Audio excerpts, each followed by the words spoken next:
This man quit his job to track his daughter's killers, while this notorious cartel leader went on a murderous rampage after his son was killed by a rival cartel. In this video, we explore the stories of fathers who refused to watch as their children were kidnapped or murdered by the cartel. From negotiating and paying ransom for their children to taking up arms to confront the cartel, these are the stories of courageous men who gave everything for their children. Eduardo Gallo. In the quiet town of Tepoztlan, Mexico, a heart-wrenching tragedy unfolded that would transform an ordinary man into a real-life vigilante. Eduardo Gallo, a father consumed by grief and fueled by determination, embarked on a relentless quest for justice. His world was shattered when his beloved daughter fell victim to a brutal kidnapping, her life cruelly snatched away despite his desperate attempts to save her. But when the law failed to capture her killer, Gallo took matters into his own hands. In the serene landscape of Tepoztlan, a picturesque town embraced by rugged cliffs and ancient myths, the Gallo family sought refuge from the bustling life of Mexico City.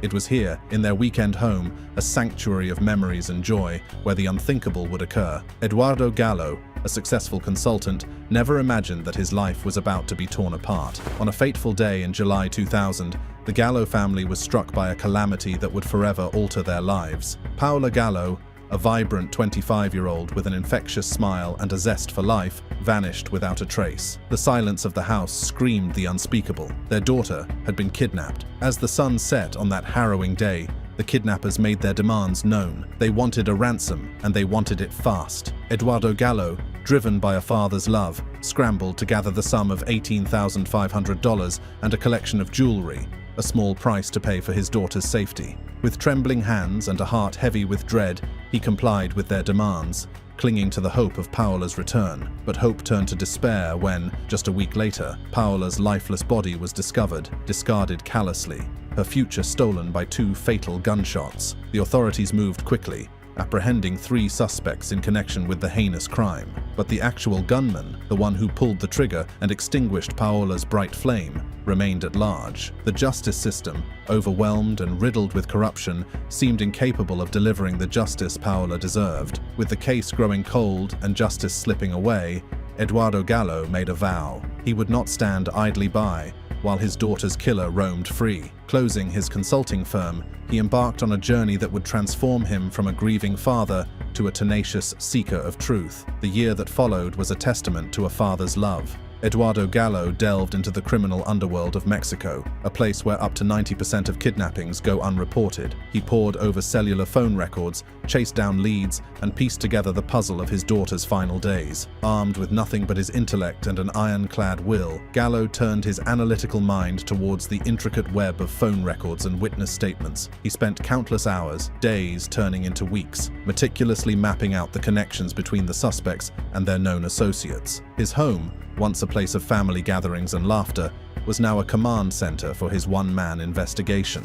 Gallo's breakthrough came when he traced a series of calls made shortly after the kidnapping. The calls led him to a payphone, a beacon of hope in his search for justice. It was here that the kidnapper had made the mistake of leaving a digital trail, a trail that Gallo followed with the tenacity of a bloodhound. The payphone became the focal point of his surveillance, a silent witness to the comings and goings of the unsuspecting residents. Gallo knew that patience was his ally, and time was his weapon. He waited, watchful and unwavering, until the moment arrived that would change everything. It was an ordinary day, the sun casting long shadows on the streets, when the man he had been hunting used the payphone. Gallo's heart raced as he recognized the face of Francisco Zamora Arellano, the 28-year-old whose hands were stained with Paola's blood. The pieces of the puzzle fell into place, and Gallo knew that his daughter's killer would finally face the consequences of his heinous act. With meticulous planning and unyielding determination, Eduardo coordinated with Mexico state authorities to set a trap.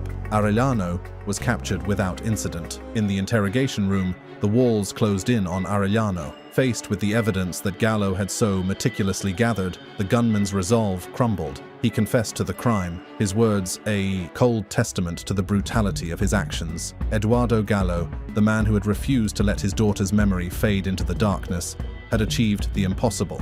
He had brought her killer to justice, not through vengeance, but through an unwavering pursuit of the truth. The saga of Eduardo Gallo is a testament to the power of a father's love and the relentless pursuit of justice. In the face of unspeakable tragedy, Gallo transformed his grief into action, becoming a real-life vigilante in a quest to honor his daughter Paula's memory. His unwavering determination led to the capture and confession of her killer, a feat that seemed almost unattainable in a landscape dominated by fear and silence.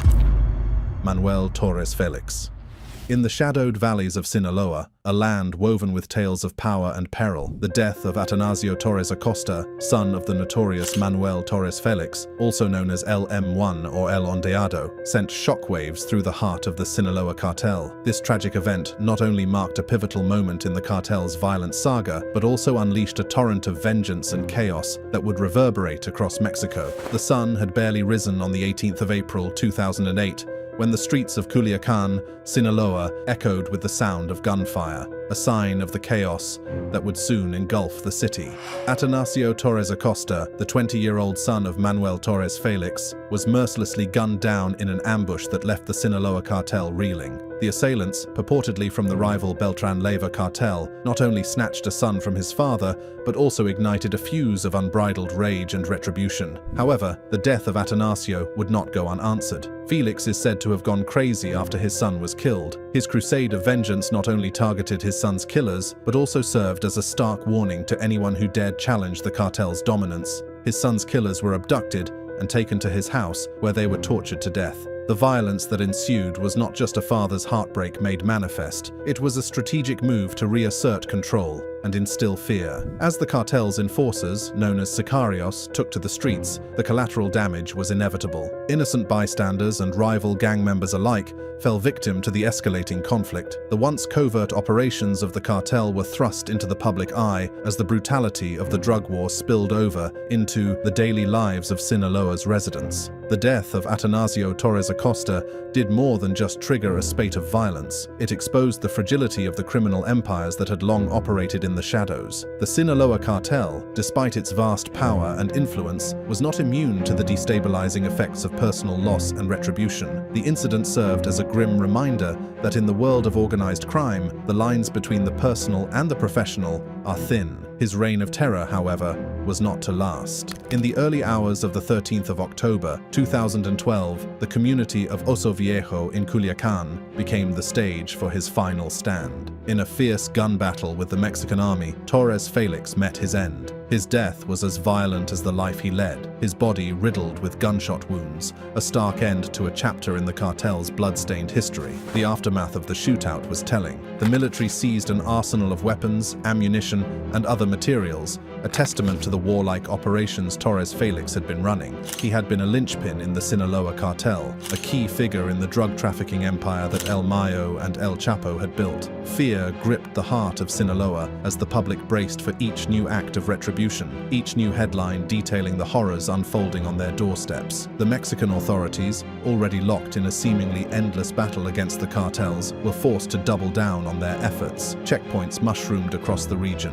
military patrols became a common sight, and the hunt for those responsible for the surge in violence intensified. The government's response was a show of force, an attempt to reassure the public that they were taking back control from the clutches of organized crime. After his death, Torres Felix's corpse was sent to the San Martin funeral house in Culiacan, where family members and friends visited to pay their respects. Outside the parlor, the Mexican army guarded the area and established checkpoints in the nearby streets. According to the Mexican army, the death of Torres Felix dealt a huge blow against the internal structure of the Sinaloa cartel because he was the right-hand man of El Mayo and a major administrative figure in the organization. However, reports surfaced that El Mayo had set him up because he was causing too much mayhem in the streets, especially after his son's death. This was attracting too much attention to the cartel, so he needed to be handed over to the authorities. On the morning of 16th October 2012, 3 days after the death of Torres Felix, at least 3 narco banners appeared throughout the city of Culiacan,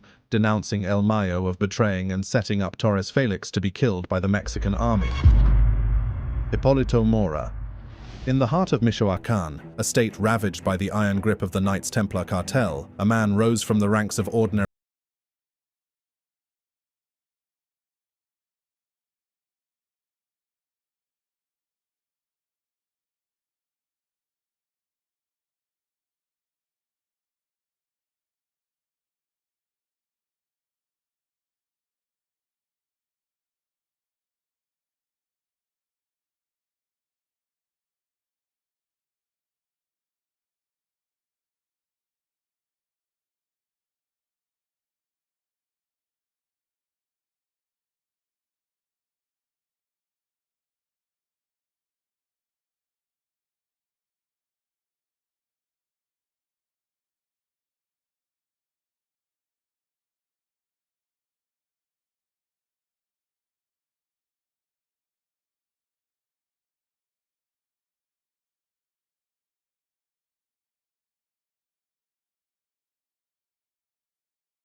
a single family, but a declaration of war against the very soul of La Ruana. The grief-stricken father, fueled by a mix of sorrow and unyielding anger, knew that the time for fear had passed. It was time to act, to fight back, to reclaim the land that had been stained by the blood of innocents. Mora's call to arms resonated with the people of Michoacán. They too had suffered at the hands of the cartel, and they too yearned for justice and peace. Together, they formed a civilian armed self-defense movement, a band of brothers and sisters united against a common enemy. Farmers traded plows for rifles, and ranchers became guardians of their own fate. The movement grew, its ranks swelling with those who had lost too much and had nothing left to lose. Under Mora's leadership, the self-defense group began to push back against the Knights Templar. They erected barricades, patrolled their towns, and stood watch over their communities. The vigilantes, as they came to be known, were a force to be reckoned with. Their determination as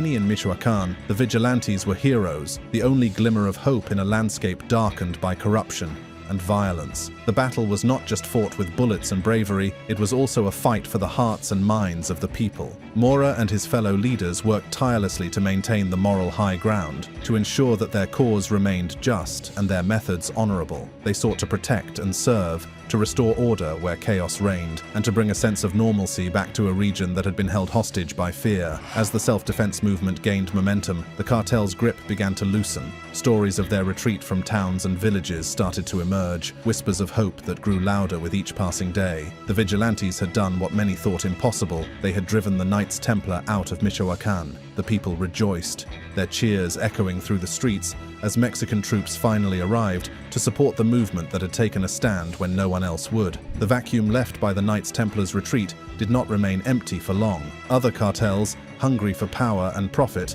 began to circle like vultures over the embattled state. The most prominent of these was the Viagras cartel, also known as Carteles Unidos, a group that proved to be as vicious and predatory as their predecessors.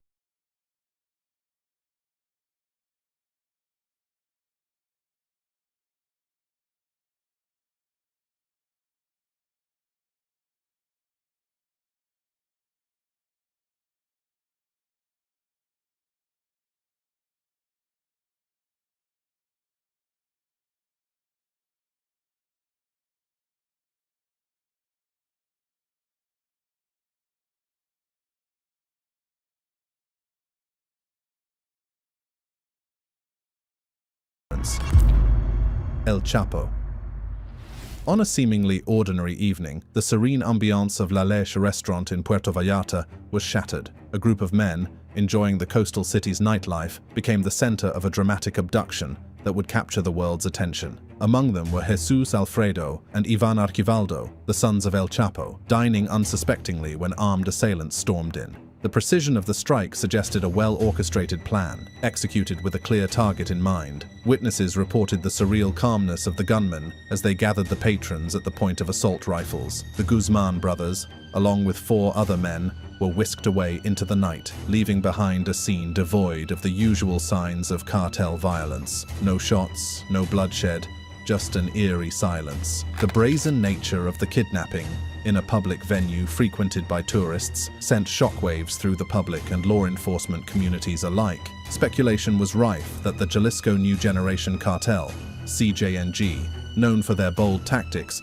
was behind the abduction. This act was not just a message to the Sinaloa cartel, but a declaration to the world that a new player was vying for the throne of the drug empire. The kidnapping came barely 2 months after scores of gunmen looted the house of El Chapo's mother, forcing residents to flee the cartel kingpin's hometown in the mountains of Mexico's western state of Sinaloa. It was reported that around 150 heavily armed men raided the remote village of La Tuna on Saturday, cutting telephone connections and pillaging the home of the capo's 86-year-old mother, Consuelo Loera de Guzman. Several vehicles were taken from the house. Some analysts blamed that attack on Guzman's former allies, the Beltran Leyva cartel, seeking revenge for the 2008 betrayal and death of one of their leaders, Alfredo Beltran. The looting of his mother's house and the kidnapping of his sons was once unthinkable, but now it was a reality. Where was the drug kingpin amidst all this?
lands. The terms of this negotiation, however, remained shrouded in secrecy, fueling rampant speculation about what was exchanged between these titans of the underworld. The kidnapping of Jesus Alfredo and Ivan Archivaldo Guzman Salazar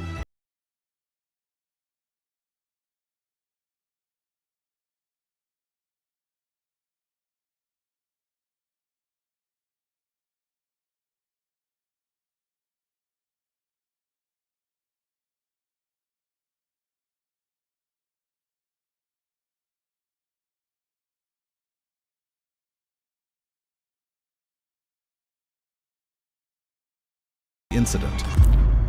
Alejo Garza Tamez.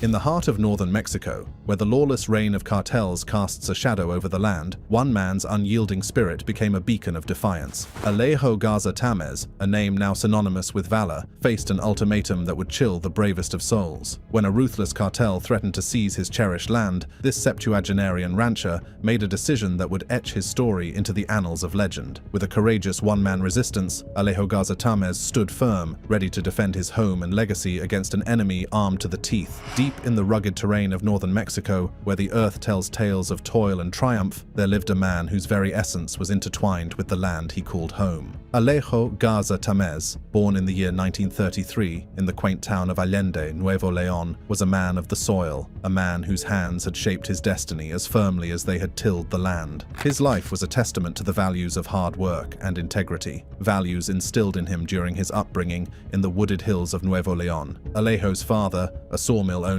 passed on more than just the family business to his sons. He passed on a legacy of resilience and resourcefulness. Together, they harvested and sold lumber, their honest labor a foundation as solid as the wood they hewed. Alejo's reputation as a man of his word spread far and wide, with many saying that a promise from Don Alejo was as good as a contract. But Alejo's heart belonged to more than just the family trade. From a young age, he was an ardent hunter and fisherman, his passion for the outdoors leading him to establish a hunting, fishing, and shooting club in his hometown. His prowess as a marksman was unmatched, his name becoming synonymous with the graceful flight of doves, the honk of geese, and the proud stance of deer. His collection of sporting rifles grew, each piece a testament to his skill and dedication to the sport. He purchased the San Jose Ranch in Tamaulipas, a mere 15 kilometers from Ciudad Victoria. This land was not just property, it was a part of Alejo's soul, a place where he could merge his love for the wilderness with the industrious spirit of a rancher. The ranch thrived under his care, a symbol of his connection to the earth and his unwavering commitment to the fruits it bore.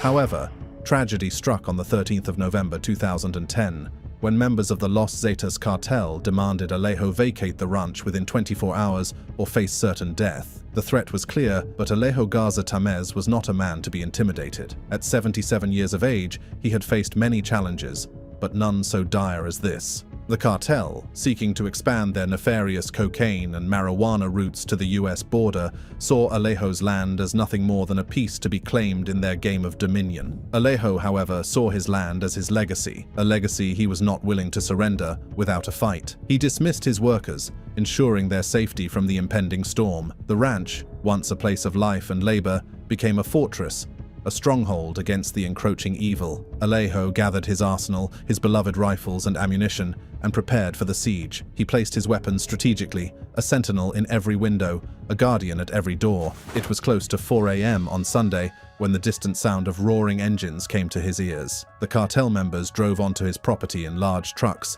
toting assault rifles and firing shots into the air. As they clambered down, one of them shouted that they'd come to claim ownership of the ranch, and anyone left inside should surrender or die. But Alejo Garza Tamez was not a man to cower in the face of tyranny. As the cartel members shouted their demands, Alejo's response was not one of submission, but of defiance. With the crack of gunfire, the battle began, a courageous one-man resistance against a force that had brought so many to their knees. Alejo moved with the precision and calm only a lifetime of marksmanship could bestow, each shot a declaration of his resolve to defend his land, his home, and his honor. The cartel, taken aback by the ferocity of this lone defender, scrambled in confusion. They had expected an easy victory, not a battle-hardened warrior standing his ground. The siege saw 4 cartel members dead and 2 more injured. Inside the farmhouse, amid the rubble and destruction, lay Alejo Garza Tamez. His lifeless body bore the marks of battle. 2 weapons lay by his side,